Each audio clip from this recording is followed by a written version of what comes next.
the fact. We now turn to the fact that the death toll graphs were wrong. Not my words, the words of a government agency that the two of the key advisors from whom Boris Johnson takes a lot of advice, accidentally, whatever, presented figures that were wrong and they've now been downgraded. Why should my listeners have confidence in anything? This is like the work of a primary school child. What are you using, abacuses?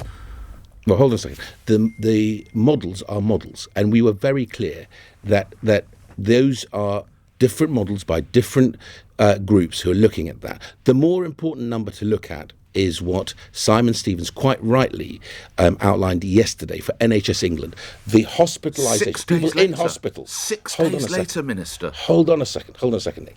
The people in hospital has gone from 2,600 a month ago to 12,000, over 12,000 this month. Right? There are some parts of the NHS in England where people are now getting to a stage where not enough ventilator beds may be available, which is why we've had to make the intervention we've had to make. Do you agree with your colleague, Steve Baker, who says government has to accept public confidence rests on not over-egging the pudding? Do you agree with that, and therefore will you allow that when the Daily Telegraph, I stress that for my listeners to remind them this is very much conservative, the Daily Telegraph talks about you getting it wrong, it's a very bad look, and you are losing public confidence. Do you accept that?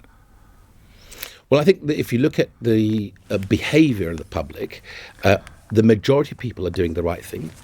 You see it in the numbers. I've just mentioned to you Liverpool case rates are down by 50% when they introduced the Tier 3 intervention, Nottingham down by 60%. So people are doing the right thing on the whole. There are a minority of people who are not.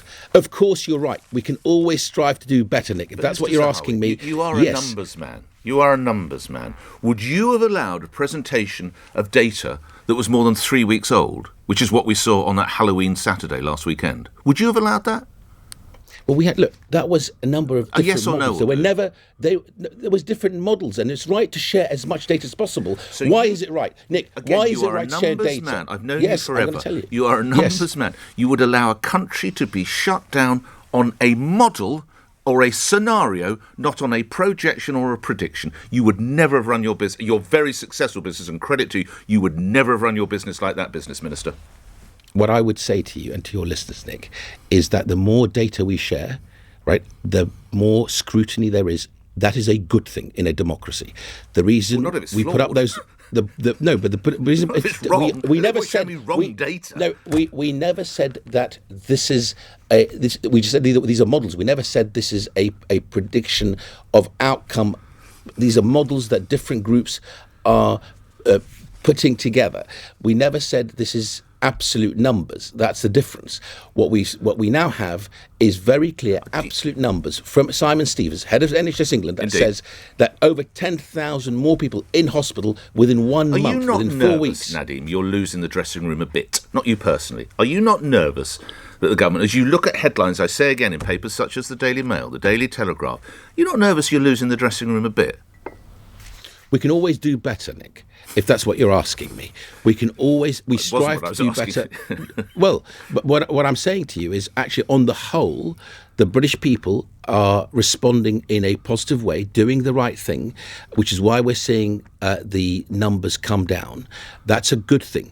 The reason we've had to make this intervention, which is difficult, it doesn't sit comfortably with the Business and Industry Minister that I'm asking businesses to close down for 4 weeks. But it's the right thing to do because when you see the absolute numbers, that an increase of 10,000 people in our hospitals in 4 weeks, then you have to act. There is no way you could be a bystander and say, oh, that doesn't matter because some of the modelling may have been wrong. No, I would say to you, yes, I come up and I put my hand up and say, you know what? Yes, of course, we've put out some models. We can always make them better. It's right to share the data, let people scrutinize. Yes. Well, it's let me ask you. We're having this debate because we've published the data. That's why. Well, I could make a model. I could make a model that says we're going to have a vaccine by tomorrow afternoon.